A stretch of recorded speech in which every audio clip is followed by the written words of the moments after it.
Buka lembaran hari yang penuh keberkahan bersama kami, Programa 1 RRI Cirebon, kanal informasi dan inspirasi dalam Mutiara Pagi.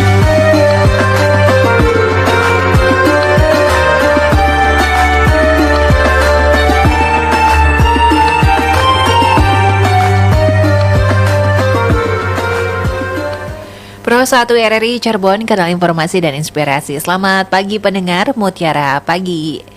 Kali ini edisi Rabu 5 Maret 2025 bersama saya Rina Agustini yang akan menghadirkan Ustadz Nasuha pakai SAGMESY yang pagi hari ini juga sudah hadir di studio. Selamat pagi, Assalamualaikum Pak Ustadz. Waalaikumsalam warahmatullahi wabarakatuh. Alhamdulillah kita ketemu Ramadan sekarang ya. Ya.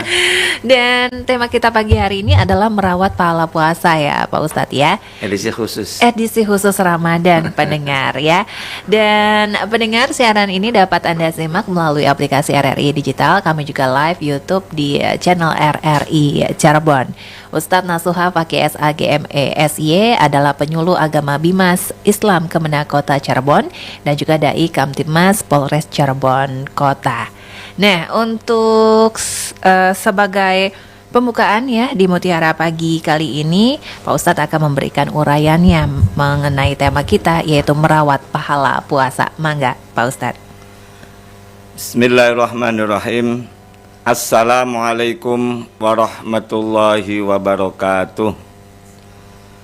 Alhamdulillahilladzi ja'ala syahru Ramadan wa huwa syahrus siyam min arkanil Islam. Asyhadu an la ilaha illallah wahdahu la syarikalah al-malikul haqqul mubin wa asyhadu anna Muhammadan abduhu wa rasuluh shadiqul wa'dil amin.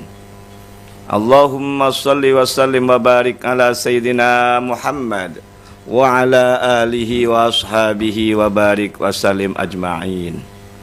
Rabbi israh li sadri wa yassir li amri wahlul 'uqdatam min lisani yafqahu qawli. Ya Fattahu ya Alim, iftah lana futuhal arifin. Para pendengar setia RRI Cirebon, kanal inspirasi dan informasi yang dimuliakan oleh Allah Subhanahu wa taala. Tahadduts bin nikmah, alhamdulillah kita semua dalam saat ini adalah bulan puasa di hari yang kelima ini. Mudah-mudahan kita termasuk orang yang pandai bersyukur atas nikmat yang Allah berikan kepada kita. Salah satu bentuk syukurnya adalah thalabul ilmi melalui Mutiara Pagi Cirebon, kanal inspirasi dan informasi. Para pendengar dimanapun berada, mari kita bersama-sama untuk menyampaikan salawat dan salam kepada junjungan kita Nabi Yana wa Habibana Muhammad sallallahu alaihi wasallam, dan semoga kita selaku umatnya mendapat syafaat ila yaumil qiyamah. Amin ya rabbal alamin. Para pendengar RRI dimanapun berada, pada edisi hari Rabu tanggal 5 Maret 2025 ini saya akan mengangkat tema edisi khusus karena masih bulan Ramadan ini, yakni merawat pahala puasa. Para pendengar dimanapun berada, alhamdulillah kita sedang melaksanakan ibadah puasa dan mudah-mudahan ibadah puasa kita diterima di sisi Allah Subhanahu wa taala. Utama sekali pahala puasanya tetap terjaga dan tidak akan hilang. Karena dalam hadis Nabi mengatakan, kam min shaimin laisa lahu min siyamihi illal ju'a wal 'atsa. Kata Nabi, banyak sekali orang yang berpuasa tapi tidak mendapatkan pahalanya puasa, kecuali hanya mendapatkan lapar dan dahaga. Nah, ini sebuah peringatan atau warning dari Rasulullah SAW. Maka kita berhati-hati dalam berpuasa. Maka kalau kita melihat dari kriteria ataupun level berpuasa itu ada 3 tingkatan, yakni puasa bagi orang yang awam atau orang yang umum seperti layaknya biasa, hanya sekedar menahan lapar dan dahaga saja. Artinya tidak makan, tidak minum, tapi perbuatan-perbuatan yang lain itu tidak dijaga. Ini puasanya hanya sekedar menahan lapar dan dahaga saja. Dan ini banyak diantaranya. Nah, yang diharapkan ini minimal dari level yang kedua lah, yakni puasanya khusus atau istimewa. Yakni orang yang berpuasa istimewa itu tidak hanya sekedar menahan lapar dan dahaga saja, tidak sekedar menahan makan dan minum saja, tetapi mampu menahan dari hal-hal yang mendatangkan dosa. Yakni dari tingkah laku kita, baik dari lisan kita, dari pendengaran kita, ataupun dari ucapan kita. Nah, karena kalau kita sambil berpuasa kemudian berkata yang tidak baik, khawatir pahala puasanya akan menjadi sirna. Walaupun secara syar'inya sah karena tidak makan dan tidak minum, tapi tidak bisa menjamin pahalanya akan utuh.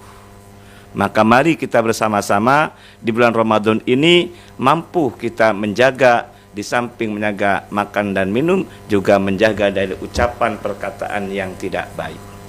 Maka dalam hadis Nabi yang lain mengatakan tuhbitus saum satu asya'a. Ada 5 hal atau 5 perkara yang dapat menghapus pahala puasa. Nah, inilah harus kita jaga. Jangan sampai kita sudah capek, sudah menahan lapar dan mulai imsak sampai maghrib tiba. Berapa jam itu? Antara 12 sampai 13 jam. Tapi tidak mendapatkan pahala. Hanya sekedar menahan lapar dan dahaga saja. Ini yang dikhawatirkan. Maka ayo kita berhati-hati dalam melaksanakan ibadah puasa ini. Level yang kedua ini adalah puasa khusus, puasa istimewa, tidak hanya sekedar makan dan lapar saja, tapi kita mampu menahan dari hal-hal yang mendatangkan dosa. Di antaranya kata Nabi ada 5 hal tadi itu. Yang pertama adalah al-kizbu, yakni berbohong. Ingat kata Nabi dalam hadis yang lain mengatakan juga, innal kadziba yahdi ilal fujur. Sesungguhnya perbuatan bohong itu, perkataan bohong itu bisa menunjukkan kepada dosa besar. Wa innal fujuro yahdi ilan nar. Sesungguhnya perbuatan yang dosa besar ini akan mendatangkan ke neraka. Naudzubillah, jangan sampai ketika kita sudah capek kemudian akibat dari berbohong, maka pahala puasanya akan hilang. Kenapa berbohong ini bisa menyebabkan pahala puasa hilang? Karena tentunya ada yang dirugikan. Yakni ketika kita berbicara dengan teman, kemudian kita berbohong, akibatnya teman itu akan dirugikan. Itu contoh konkret ketika kita bersama-sama yuk untuk sahur ataupun berbuka bersama di sebuah tempat rumah makan gitu loh. Sudah kita menyampaikan, tapi kenyataannya kita tidak dilaksanakan. Akhirnya orang yang diajak bicara ketika kita bohong itu, kemudian dia itu pasti datang ke sana. Ketika di sana kita tidak ada. Nah, berarti kita membohongi teman kita, kemudian teman kita dirugikan. Ini contoh konkretnya demikian. Maka ketika orang yang berpuasa sambil berkata bohong, tidak sesuai dengan kenyataan, maka bisa menyebabkan pahala puasa. Mari kita menghindari hal demikian. Kemudian yang kedua, kata Nabi, pahala puasa kita akan hilang selama kita berpuasa manakala kita melakukan hal yang tidak diinginkan juga, yakni al-ghibah. Ghibah ini artinya gosip ataupun membicarakan kesalahan, kejelekan, negatif dari orang lain. Bisa menyebabkan pahala puasa kita hangus. Nah, pertanyaannya kenapa kita ngerasani ataupun membicarakan orang lain bisa menyebabkan pahala puasa hilang? Karena tentunya orang yang dibicarakan, hal-hal yang negatif akan merendahkan derajat orang lain. Walaupun kenyataan itu orang jelek dan seterusnya, tapi kalau kita menyampaikannya sebagai orang yang berpuasa ini, maka pahalanya akan hangus. Maka kita hati-hati dalam hal ini. Karena ini kata Nabi bahwa kita jangan sampai melakukan hal-hal yang menyebabkan pahala puasa kita. Maka kita rawat pahala puasa ini supaya kita enak gitu loh. Tidak sia-sia menjaga ataupun menahan lapar dan dahaga itu. Para pendengar setia RRI Cirebon, kanal inspirasi dan informasi yang dimuliakan oleh Allah Subhanahu wa taala. Kemudian orang yang berpuasa tetapi pahala puasanya tidak ada ataupun hangus akibat dari wan namimah, yakni mengadu domba. Istilah kerennya provokator. Perbuatannya adalah provokasi itulah. Jadi ketika mengadu domba orang sedang berpuasa itu, maka pahala puasanya akan hangus. Kenapa sebabnya? Karena ketika mengadu domba seseorang dengan orang yang lain, maka dapat merugikan orang yang diadu domba tersebut. Bagaimana kira-kira si A ini sampai tukar paduh ataupun menjadi masalah dengan si B? Nah itu. Maka yang memberikan provokasi itu, mengadu domba itu, kemudian dia berpuasa Ramadan, maka akan sirna, akan sia-sia, mulgho, pahala puasanya akan hilang.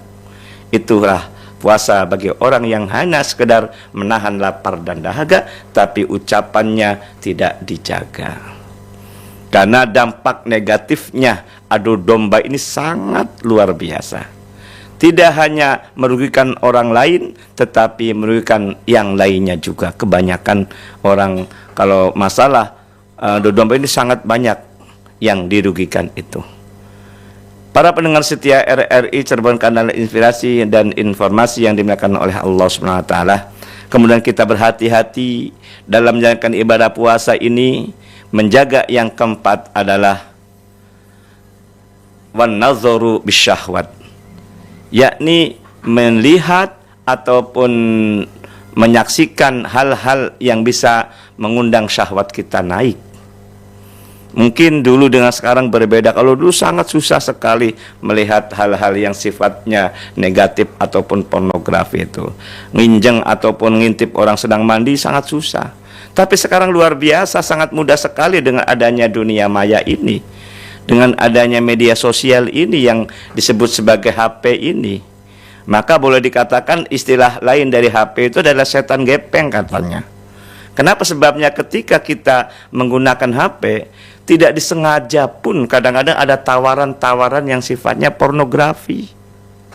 Contoh konkretnya diberikan penawaran tentang mengenai obat kuat dan seterusnya. Hati-hati, apalagi di akhir sekarang ini dalam viralnya orang tua sangat terkejut, anak di bawah usia masih SD kelas 5 HP-nya isinya itu tentang pornografi semua. Naudzubillah, ini sangat viral sekarang ini. Maka kita hati-hati ketika kita sedang berpuasa, kemudian ada penawaran, ketika mengklik itu kemudian muncul hal-hal yang sifatnya pornografi, kemudian mengundang syahwat kita, itu bisa menyebabkan pahala puasanya hilang. Ini akan rugi pada diri kita. Para pendengar setia RRI Cirebon, kanal inspirasi dan informasi yang dimuliakan oleh Allah Subhanahu wa taala. Kemudian yang terakhir, ketika kita berpuasa harus hati-hati dalam jangan mudah sekali janji tetapi tidak ditepati.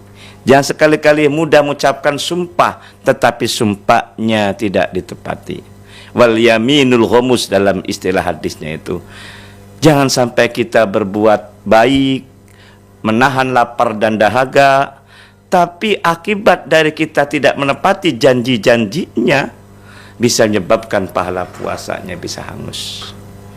Itulah hal-hal yang harus kita jaga, harus kita rawat pahala kita ini, supaya tidak sia-sia puasa selama 1 bulan ini.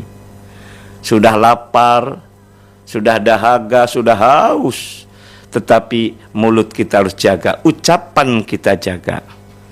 Di dunia maya sangat mudah sekali berbohong. Tidak hanya sekedar ucapan, kadang-kadang tangan ini bisa menyebarkan berita-berita bohong. Nah itu diantaranya.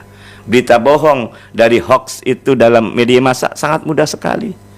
Ketika kita dapat informasi dari teman atau yang lainnya, kemudian kita dinilai itu tidak baik ataupun dinilai itu bohong, jangan mudah untuk meng-share-nya. Itu. Dan kalimat mengenai provokator juga di HP juga sangat mudah sekali. Memprovokasi umat satu dengan umat yang lain itu bisa sangat mudah dengan HP ini. Apalagi yang tadi sampaikan, pornografi ataupun hal-hal yang sifatnya memacu syahwat kita akan naik, ini ada di HP pula. Maka kita berhati-hatilah, mari kita jaga, mari kita rawat pahala puasa ini, sehingga puasa di bulan Ramadan tidak sia-sia. Harapan kita mudah-mudahan dalam berpuasa ini untuk meningkatkan derajat kita, la'allakum tattaqun. Mudah-mudahan kita menjadi orang yang bertakwa kepada Allah Subhanahu wa taala. Karena makna takwa itu sangat luar biasa. Imtithalul awamirillahi wajtinabun nawahi. Orang yang bertakwa, ending dari berpuasa itu senantiasa menjalankan apa yang diperintahkan oleh Allah Subhanahu wa taala, sekaligus menjauhi, meninggalkan hal-hal yang dilarang oleh Allah Subhanahu wa taala. Dilarang oleh Allah tidak boleh berbohong. Dilarang oleh Allah tidak boleh mengerasani atau membicarakan kesalahan, kejelekan orang lain. Tidak boleh, kata Allah, juga mengadu domba. Tidak boleh pula kita janji tapi tidak ditepatin. Apalagi kita melihat hal-hal yang sifatnya pornografi yang mengundang syahwat kita akan naik. Itu di antara 5 hal yang harus kita hindari. Mudah-mudahan pahala puasa tetap kita rawat, tetap kita jaga, sehingga ibadah puasa tidak sia-sia, tapi ada natijah atau hasil yang kita harapkan, yang kita dapatkan nanti di hari akhirat nanti. Demikian mudah-mudahan saya sampaikan ini, 5 hal ini mudah-mudahan kita menjaga, sehingga pahala puasa kita akan terawat dan terjaga. Demikian, mangga Mbak Riz. Baik, terima kasih Pak Ustadz atas uraiannya dengan tema kita merawat pahala puasa. Dan untuk Anda pendengar yang ingin bergabung bersama kami, bisa melalui line telepon di 0231849329 atau di 4863374, dan juga WhatsApp di 081324951935. Kali ini kami akan menerima telepon terlebih dahulu. Halo, Assalamualaikum. Waalaikumsalam warahmatullahi wabarakatuh. Iya, Ibu Indra. Ya. Sehat Ibu? Alhamdulillah. Terima kasih Mbak Rina Agustini. Iya, mangga Ibu. Assalamualaikum Ustadz Nasuha Faki. Waalaikumsalam warahmatullahi wabarakatuh. Sehat pasti, alhamdulillah, pasti bulan Ramadan sibuk ya, berbagai kegiatan. Iya. Nah, mengenai tausiah pagi ini, saya orang awam yang kadang berpikir ulama ini mengatakan begitu, ulama ini mengatakan begitu. Waduh, apa yang harus dijalankan ya? Nah, kami sebetulnya ya ingin dengan sepenuh hati mengerjakan apa yang Allah perintahkan, tapi tidak bermaksud juga untuk menjadi istimewa, Pak Ustadz. Hanya kami ingin sungguh-sungguh, jadi dengan niat yang baik di dalam hati kami jalankan. Kalau kami berpikir ini kadang mana yang seharusnya dilakukan gitu untuk menentukan langkah kami. Bagaimana kalau demikian Ustadz? Terima kasih Mbak Rina. Assalamualaikum warahmatullahi wabarakatuh. Waalaikumsalam warahmatullahi wabarakatuh. Baik, kita akan terima telepon yang kedua ya Pak Ustadz ya. Halo, Assalamualaikum. Baik, bisa dicoba kembali, dan juga WhatsApp masih bisa di 081324951935 atau melalui live chat ya di kanal YouTube kami di RRI Cirebon. Sepertinya kita harus membahas terlebih dahulu pertanyaan dari Ibu Indra yang ada di pelayangan. Oke. Ini ada telepon lagi ya. Halo, Assalamualaikum. Waalaikumsalam warahmatullahi wabarakatuh. Iya, dengan Bapak siapa di mana Pak? Pak Hajat di Sumedang. Pak Hajat, mangga Bapak. Assalamualaikum Pak Kiai. Waalaikumsalam warahmatullahi wabarakatuh. Mau bertanya Pak Kiai, ini masalah kehati-hatian berpuasa ya. Soalnya takut batal. Apa boleh kalau berbodo hanya maksudnya tidak berkumur, hanya membasuh muka, membasuh tangan, kedua tangan ya sampai sikut, terus membasuh kepala dan membasuh dua kaki sampai mata kaki ya sesuai dengan surat Al-Maidah gitu. Mohon penjelasannya Pak Kiai. Iya, baik. Terima kasih. Iya, Bapak. Aturnuhun Mbak Rina. Sama-sama, Bapak. Assalamualaikum warahmatullahi wabarakatuh. Waalaikumsalam warahmatullahi wabarakatuh. Baik, dan kita ke pertanyaan Ibu Indra terlebih dahulu. Mana yang seharusnya dilakukan untuk langkah yang harus ditempuh gitu ya? Karena memang banyak juga anjuran dari para kiai ulama seperti itu ya, Pak Ustadz Mangga. Oke, terima kasih Bunda Indra, selalu sehat, dan Pak Ajat Sumedang, alhamdulillah masuk ya. Baru pertama kali di siaran saya kayaknya Pak Ajat. Terima kasih Pak Ajat. Kaitannya dengan masalah banyak sekali di antara ulama ataupun kiai atau ustadz menyampaikan setiap yang berbeda, tetapi yang dibicarakan judulnya sama gitu. Maka sebelum puasa pun saya menyampaikan kepada jamaah Jumat, saya sampaikan ketika kita beribadah itu kalau bisa ada ilmu terlebih dahulu, supaya apa yang kita kerjakan ini jangan sampai sia-sia. Karena kata maqalah itu al-amalu bila ilmin kasyajari bila samarin. Amal ibadah bagus tetapi tidak didasari dengan ilmu, akhirnya asal-asalan kan. Itu diibaratkan pohon tak berbuah gitu loh. Maka ketika kita beramal apapun, ibadah apapun harus didasari ilmu. Lalu bagaimana ilmunya ini? Sekarang kan banyak melalui media sosial, YouTube, TikTok, dan Instagram dan seterusnya. Bisa dong belajar di situ kan? Nah, itu khawatir gagal paham di situ. Apalagi TikTok itu dunia makan banyak sekali kiai ustadz sampaikan. Maka yang lebih baik, lebih bagus dalam belajar itu adalah bimusyafahah, tatap muka langsung antara guru dengan murid. Seketika ada hal-hal yang ingin dipertanyakan, maka langsung tanya jawab. Nah, itu diharapkan supaya apa? Supaya tidak gagal paham dalam memahami kajian-kajian khusus masalah keagamaan itu. Nah, sekalipun susah, ya boleh saja, tapi kita harus menyaring, memfilter pendapat-pendapat dari, toh ujung-ujungnya kita yang melaksanakan. Kiai, ulama, ustadz dengan berbagai macam caranya, media pun itu sebagai sarana untuk menyampaikan amar ma'ruf nahi mungkar, tetapi kita harus melihat background kiai ulama juga, itulah. Karena boleh dikatakan taruhlah seorang guru di suatu pendidikan kan berbagai macam bidang studinya. Makanya adalah istilah kompetensi sekarang katanya. Kalau seandainya yang dibicarakan itu masalah matematika, nanyanya sama guru bahasa Inggris, nyambung nggak? Akibatnya jaka sembung naik ojek, nggak nyambung Jack, iya kan? Nah, jadi ketika kita ada ulama kiai yang berbeda pendapat, itu suatu keniscayaan juga. Kata Nabi dalam hadisnya itu, ikhtilaful ummati rahmatun. Perbedaan itu bisa menjadi rahmat ataupun kasih sayang. Yang penting kita tidak boleh menjudge bahwa itu salah. Itulah. Nah, karena ini level kita seandainya hanya bisa belajar saat sekarang sudah dewasa, sudah tua, kemudian ada pendapat-pendapat yang berbeda, kita hargai semua pendapatnya. Karena semua punya dasar, punya alasan.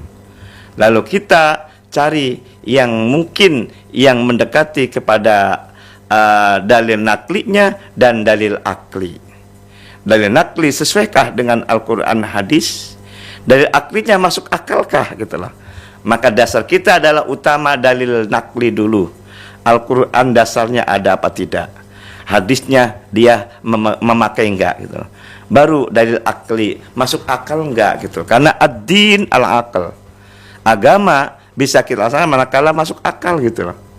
Itulah, dengan akal pikir itu kita bisa mencerna, mudah untuk meneliti, mudah untuk memahami dari Al-Quran dan itu yang disampaikan oleh ulama, kiai ataupun ustadz yang lainnya itu. Dan ujung-ujungnya kita yang melaksanakannya gitu. Jadi semua adalah baik dan tidaknya itu tergantung kita memilih dan memilahnya itu. Tapi jelas al-amalu bila ilmin kasyajari bila thamar, itu yang harus kita pegang teguh ini. Ini prinsip. Karena ilmu sebagai pengejawantahan dari amal ibadah yang kita laksanakan itu. Baik. Itu ya. Kemudian Pak Ajat di Sumedang tentang kehati-hatian dalam melaksanakan ibadah, salah satunya berwudu. Iya.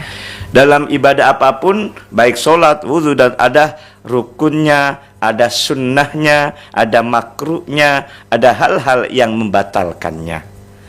Nah, kriteria masalah wudu salah satunya sunnah itu adalah berkumur-kumur.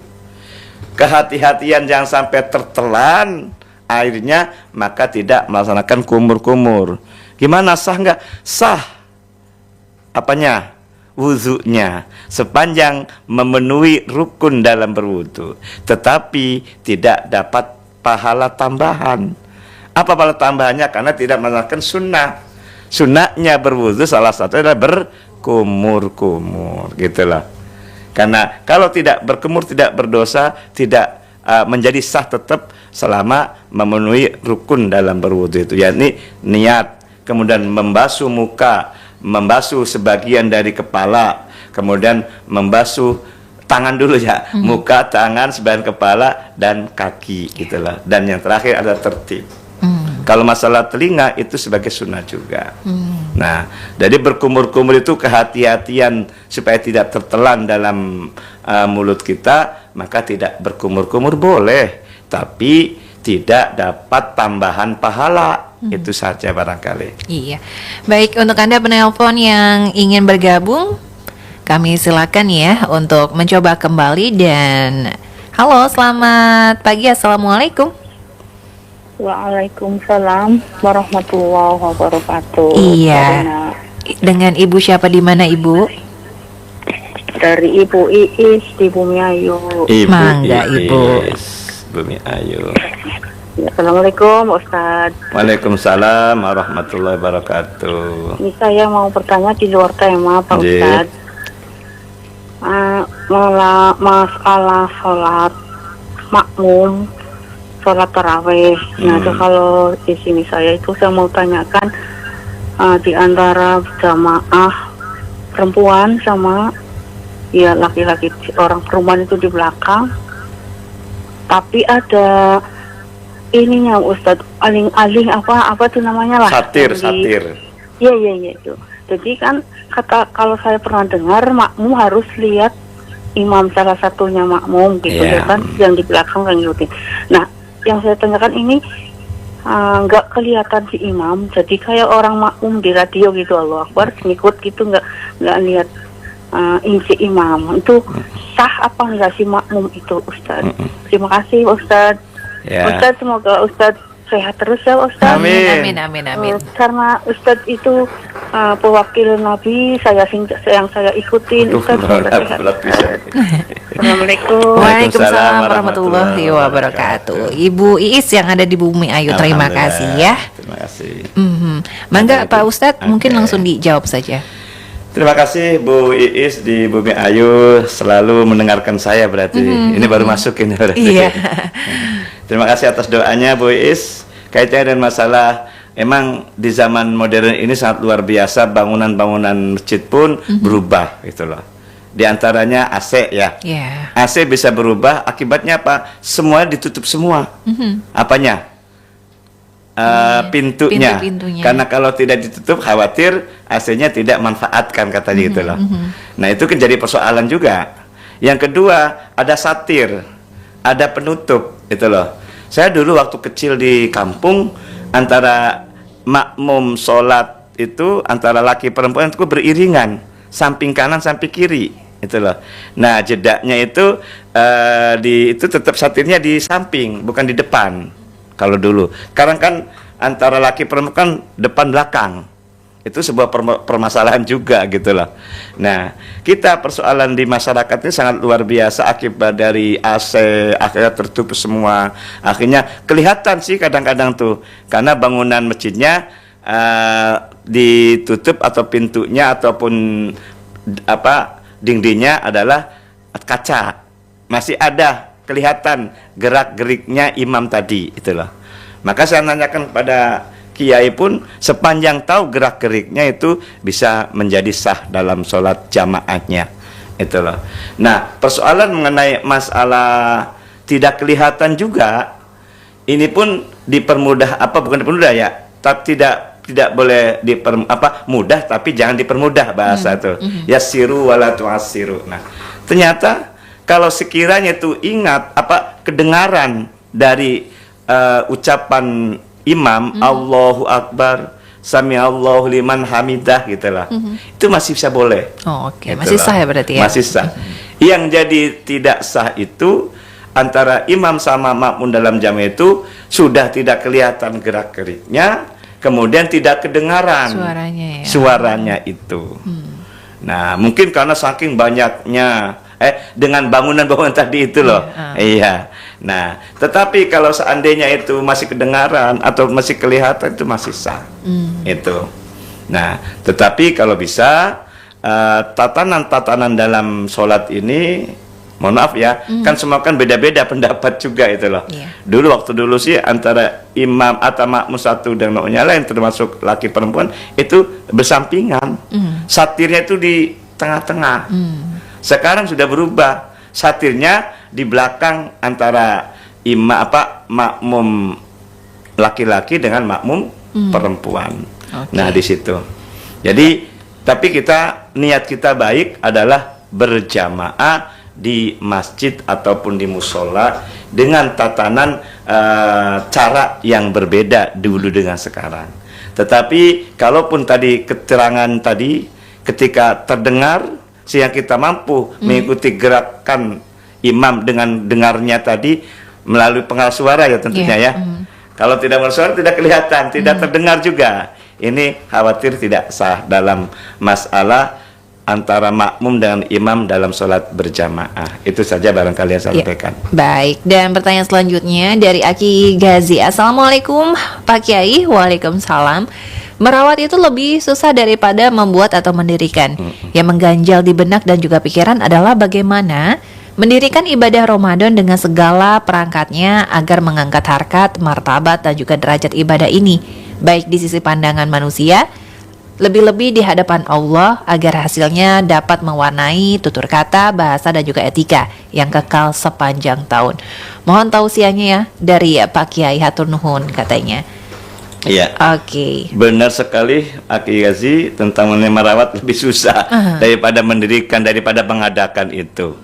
Dalam masalah puasa, kata Imam Al-Ghazali dalam kitab Ihya Ulumuddinnya itu, berpuasalah seperti puasanya ulat, tapi jangan berpuasa seperti puasanya ular. Dua hewan yang berbeda nih.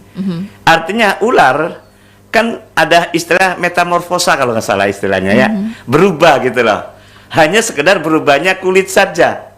Nah, sebelum berubah kan dia berpuasa, diem gitu loh, tidak kesana kemari, tentunya tidak makan kan.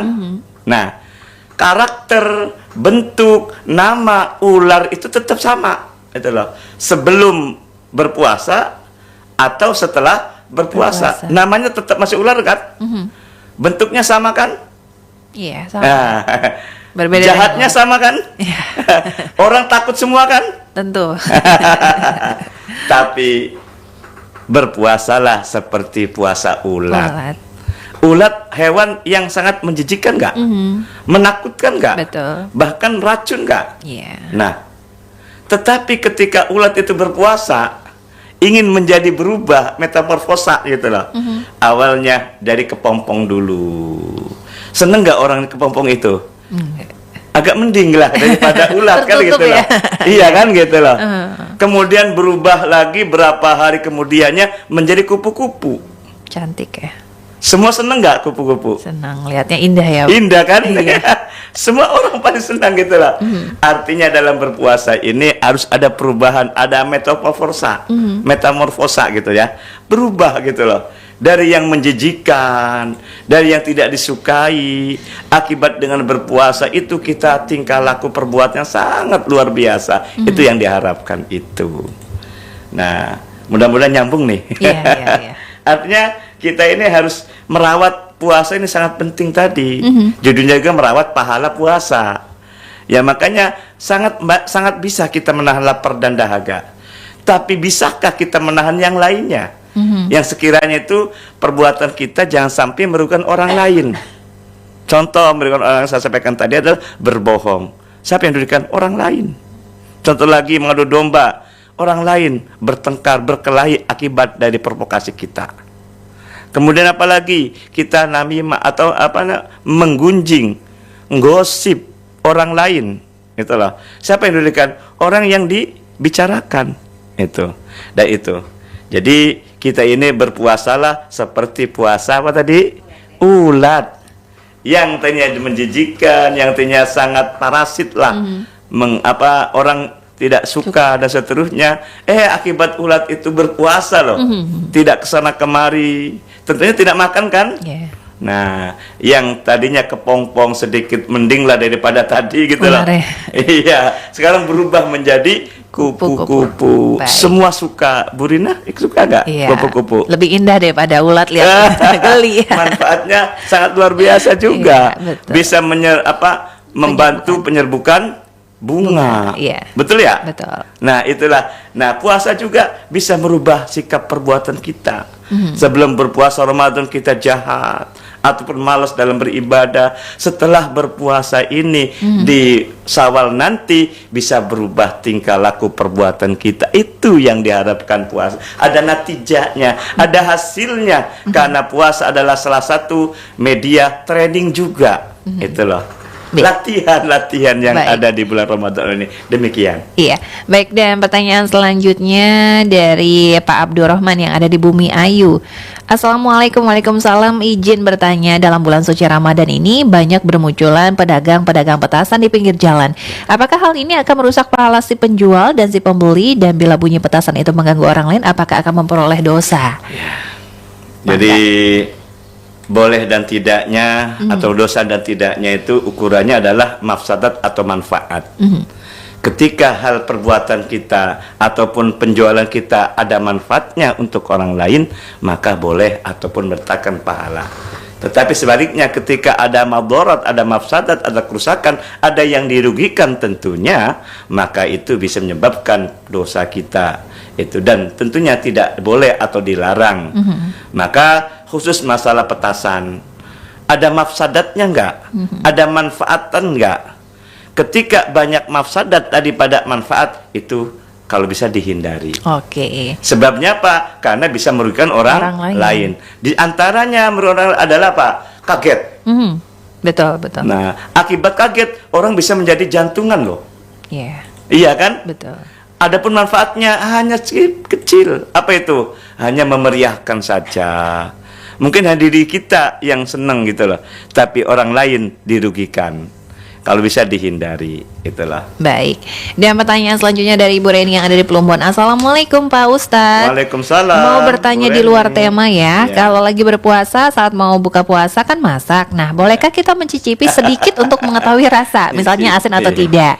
Bagaimana hal tersebut ya? Meskipun cuma airnya saja lalu dimuntahkan lagi ataupun kumur-kumur. Mohon penjelasannya. Semoga Pak Ustadz dan juga Mbak Rina sehat selalu. Amin. Amin. Segala sesuatu kan ada batasan, ada ukurannya, kaifiat istilahnya. Ada syaratnya, ada rukunnya, ada makruhnya, ada hal-hal yang membatalkannya. Khusus masalah puasa, yang membatalkannya adalah makan dan minum. Berarti ditelankan dari mana? Dari berbagai macam lubang badan kita. Nah, maka ada berbagai macam pertimbangan-pertimbangan itu. Al-hukmu yadurru wujudan wa adaman bil illati, itulah. Artinya hukum bisa berubah akibat dari sebab akibatnya itu. Nah, contoh konkret pertanyaan tentang Ibu Dareni tentang mengenai nyicipin. Itu perbuatan makruh. Apa makruh itu?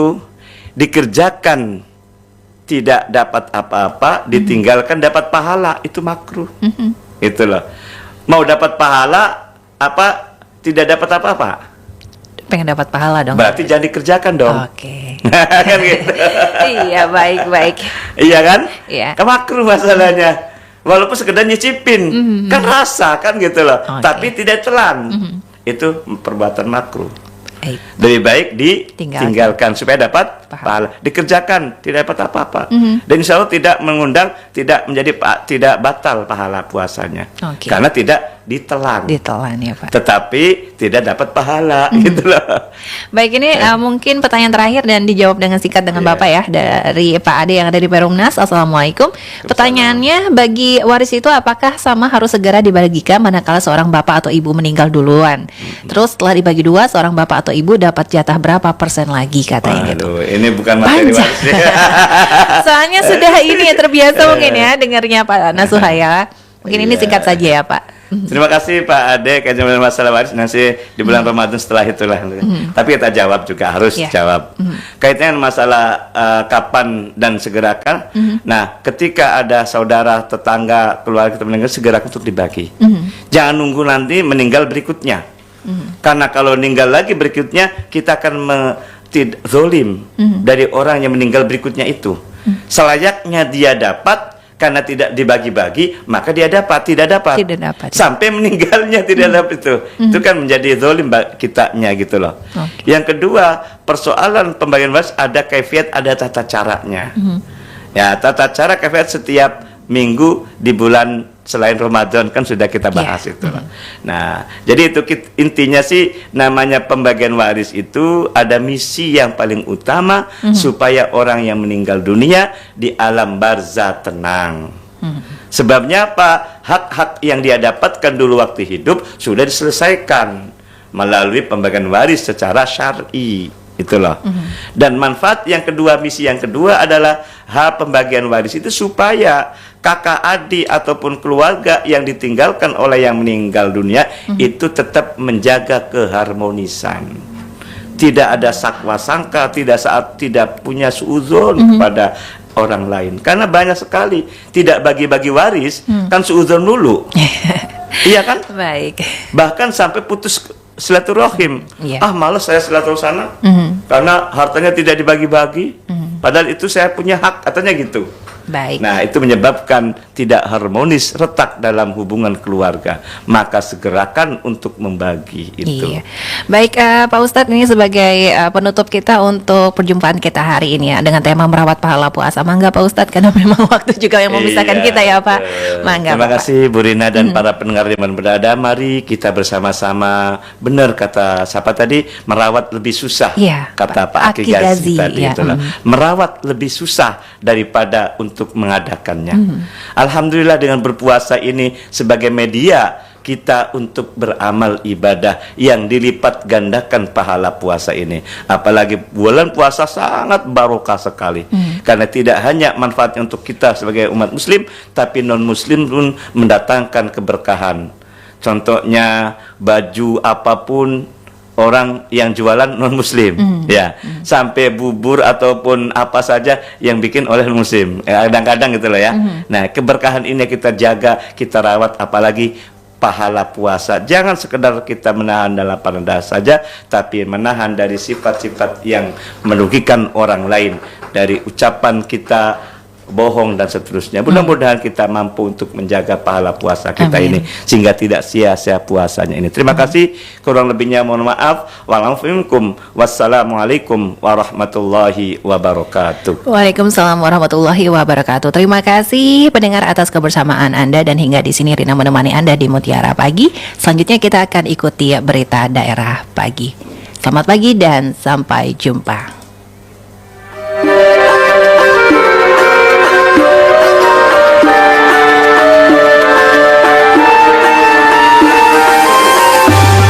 Anda sudah bersama kami dalam Mutiara Pagi Pro 1 RRI Cirebon, kanal informasi dan inspirasi.